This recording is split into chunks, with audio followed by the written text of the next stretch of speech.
I think it probably has to be Feynman. Though his achievements in physics are nowhere near those of, say, Einstein.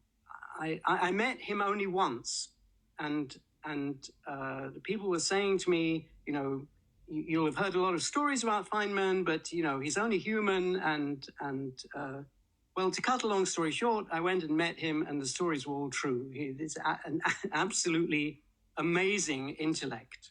And I haven't met many of the others. I never met Einstein, but my impression is that he was something unusual. I should add, in terms of achievement, I would also add Popper.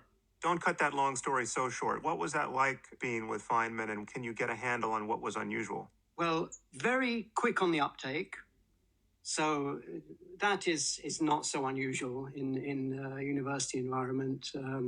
But the creativity applied directly to getting things. So, okay, let me give you an example. At the time when I met him, I was sent to meet him by my boss when I was just beginning to develop the ideas of quantum computation. And I had constructed what we would today call a quantum algorithm. A very, very simple one. It's called the Deutsch Algorithm. It's not much by today's standards.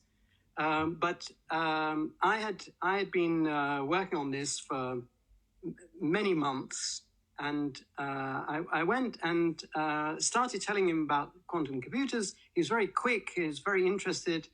And then he said, so what can these computers do? So I said, well, I've been working on the quantum algorithm. And he said, what? And so I began to tell him about it. And I said, supposing you had a superposition of two different initial states.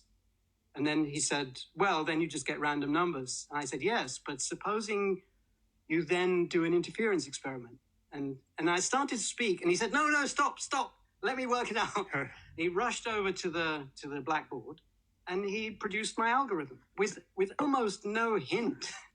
So where it's going. How much work did that represent? How much work did he recapitulate? I don't know, because it's hard to say with the benefit of hindsight how much of a clue the few words I said were. But the crude measure is a few months. Right. But a better measure is that I was flabbergasted. I'd never seen anything like this before.